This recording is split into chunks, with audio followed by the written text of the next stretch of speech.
Сломался кондиционер, и он работает теперь нон-стоп. Я сижу в туалете. Понимаете, да? Я завтра буду на унитазе есть. Привет, ребятушки! Сегодня я вам расскажу такую историю.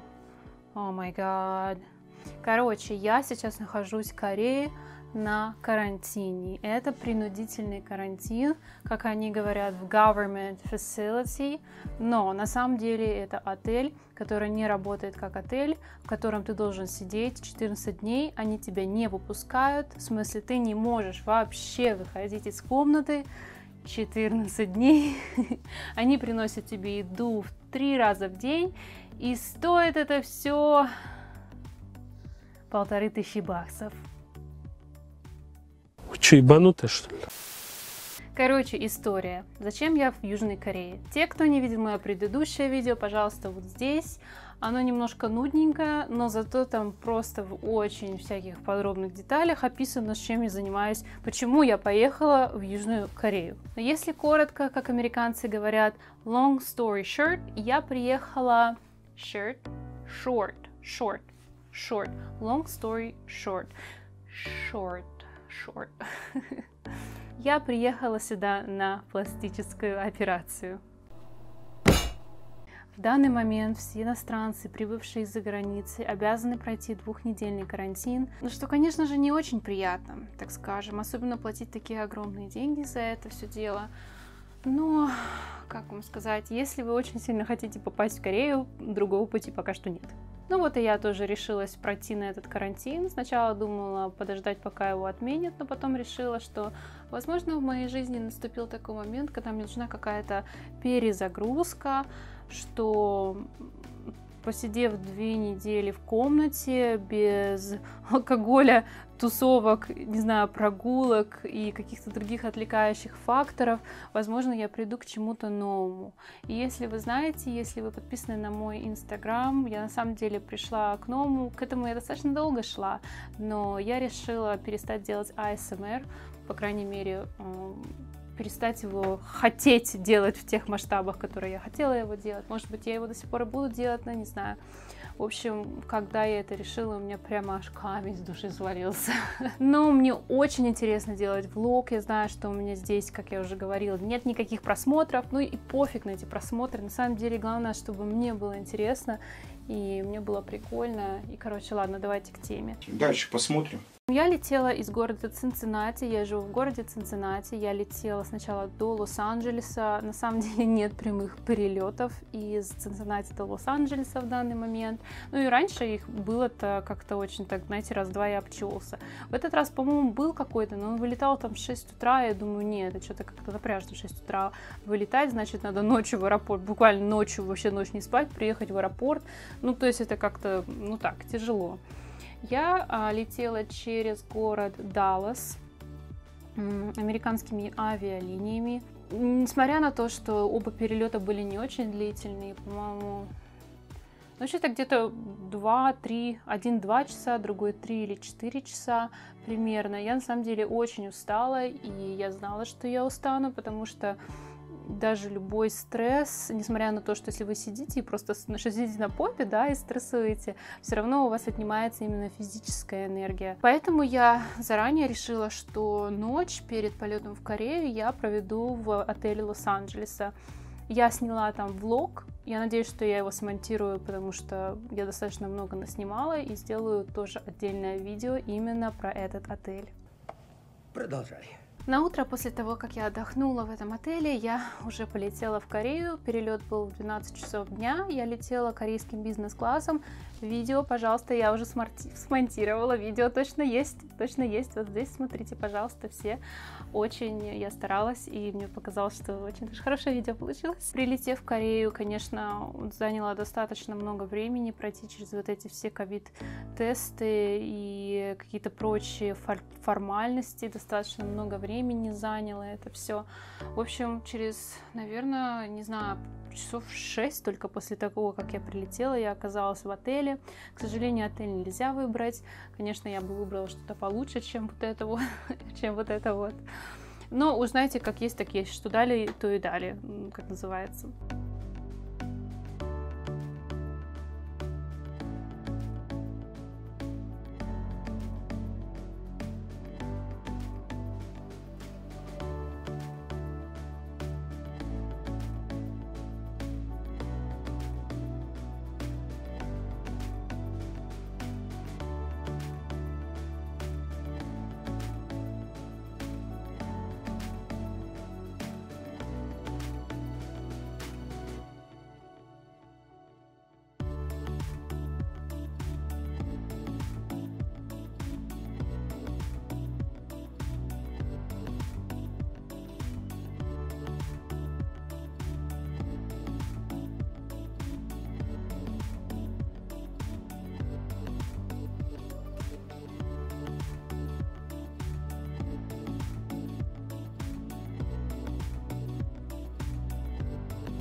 В общем, заселили нас в этот отель, мы заплатили денежку, и первые, наверное, суток 4 суток я просто лежала, и у меня что-то началась какая-то депрессия. Во-первых, я очень устала после своих перелетов, что я вообще не рекомендую вам делать. Я знаю, что вы многие это делаете, а ты это делаешь?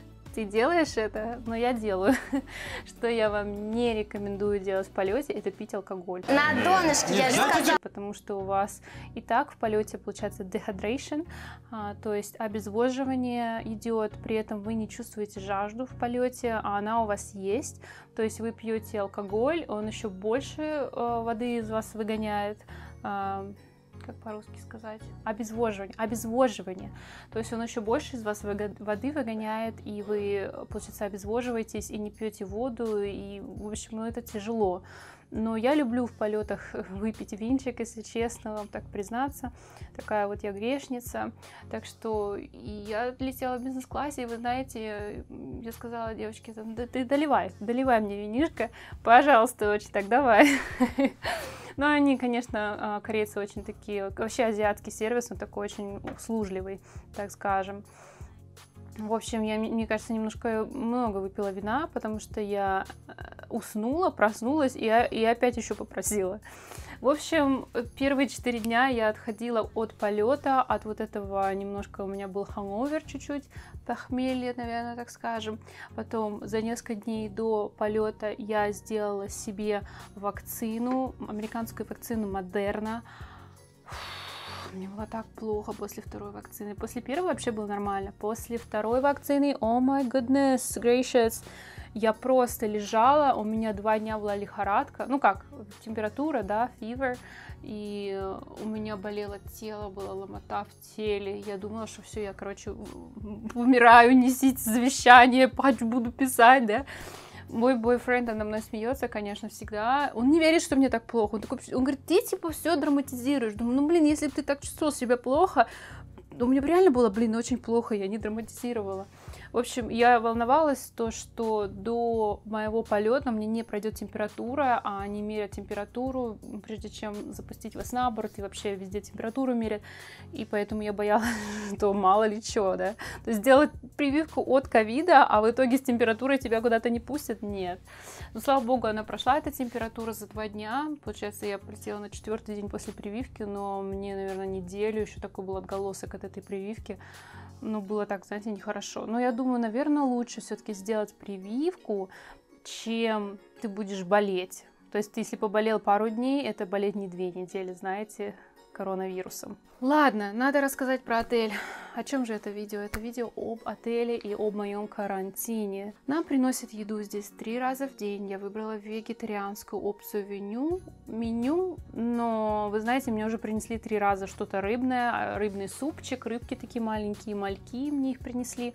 То есть, возможно, вегетарианская вариация еды для корейцев это вот с рыбкой. Я не вегетарианка, но я решила, что я намного легче проживу 2 недели без мяса, чем я проживу 2 недели без овощей. Потому что я посмотрела очень много видео на YouTube, и девочки, мальчики выкладывали, какая у них еда на обычном питании. Я вам скажу, что там вообще что такое совершенно несъедобное, какие-то холодные макароны и прочее. Мне приносят очень много овощей, чему я рада, потому что пищеварение, вы знаете, очень важно, чтобы все работало правильно. Особенно, когда в новой стране стресс, новая вода, джетлэг и все такое. Я отдельно решила сделать видео, что я ем на этом 2-недельном карантине. Я надеюсь, что я его смонтирую и тоже выложу. Так что, пожалуйста, welcome посмотреть. Еду приносят в 8 утра, 12 дня и 6 вечера. Еду кладут за дверью, можно открыть свою дверку, забрать еду и закрыть свою дверку. Как я сказала, уже выходить никуда нельзя из этой комнаты.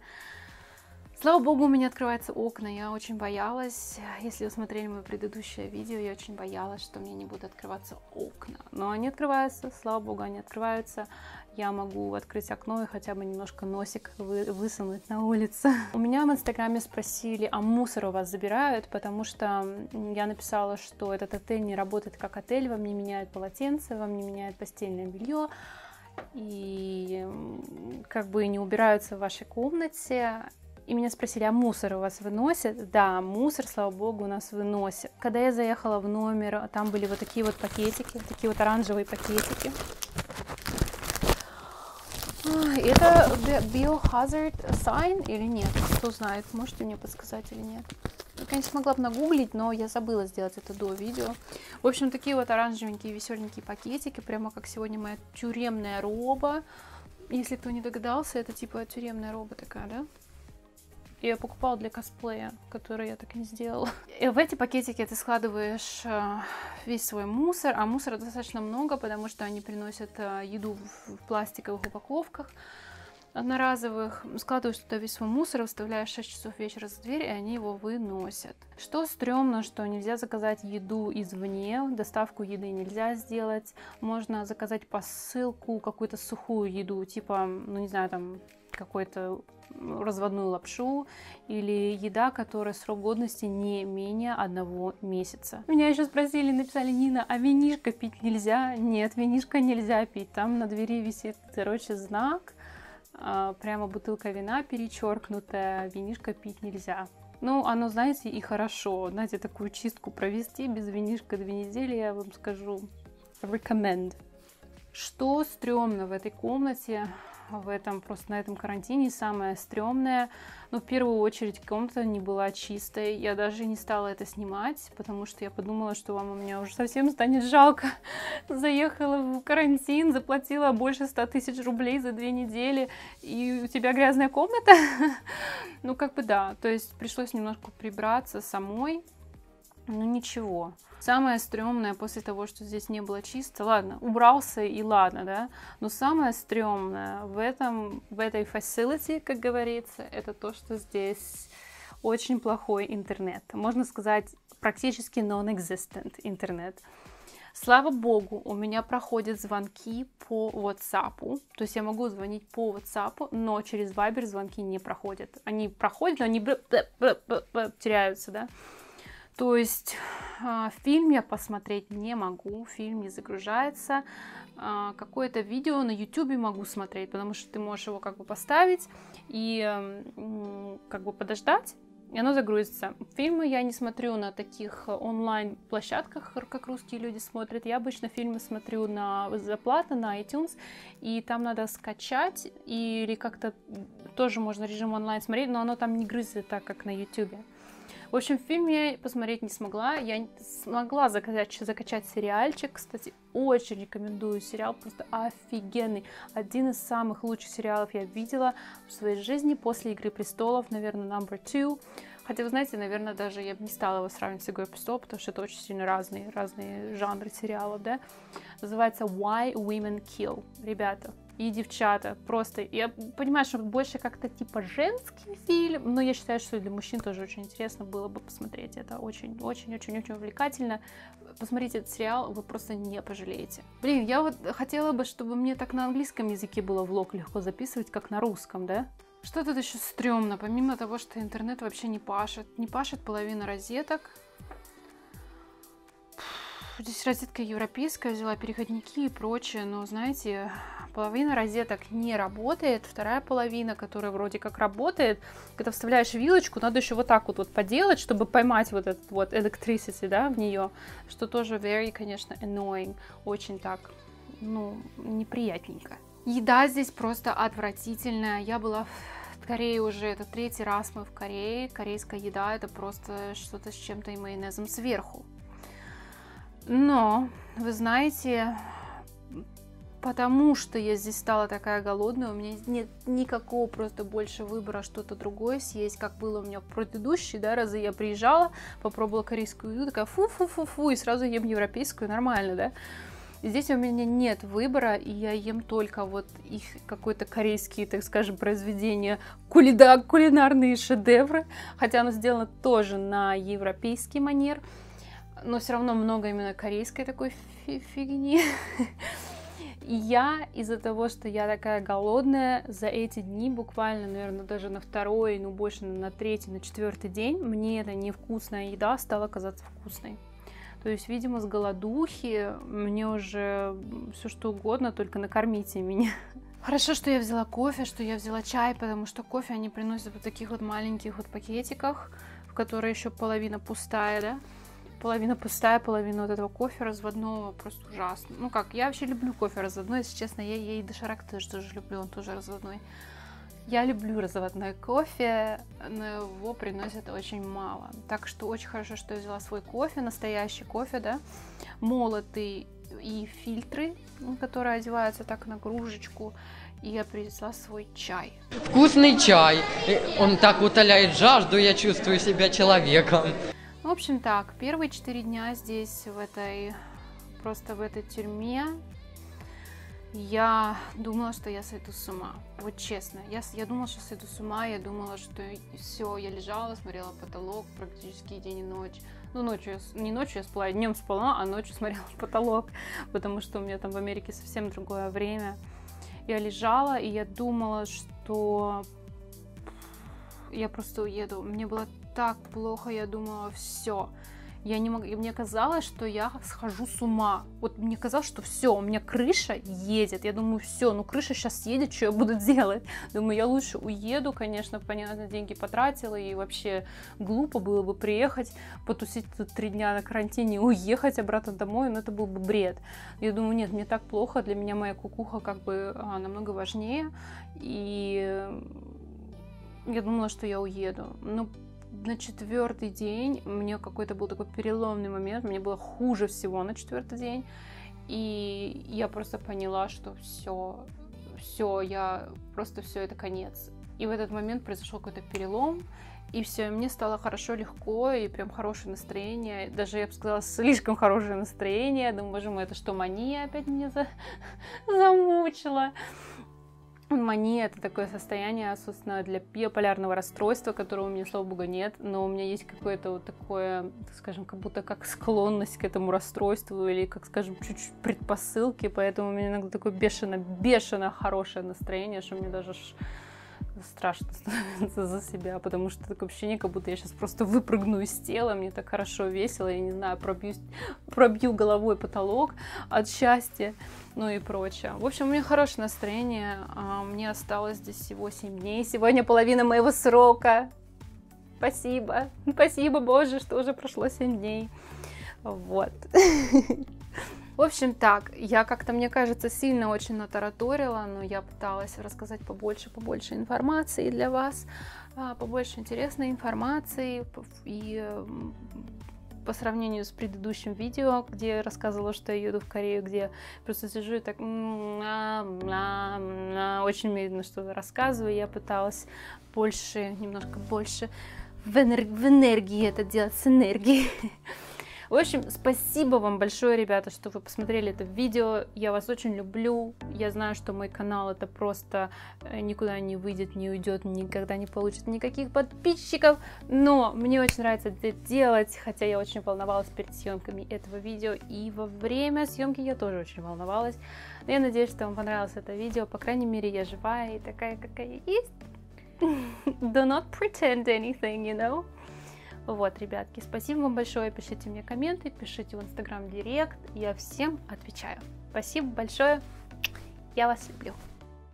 Короче, записываю я свой влог, потому что, сори, я выгляжу просто как полная какашечка, но через 2 дня, после того, как я записала предыдущее видео, предыдущий футаж, да, сломался кондиционер, и он работает теперь нон-стоп. Я сижу в туалете. Понимаете, да? Ну, я как бы, понятное дело, в штанах сижу. То есть, если была бы шуба, одела бы шубу. Очень холодно. Я звонила на ресепшн уже 3 раза.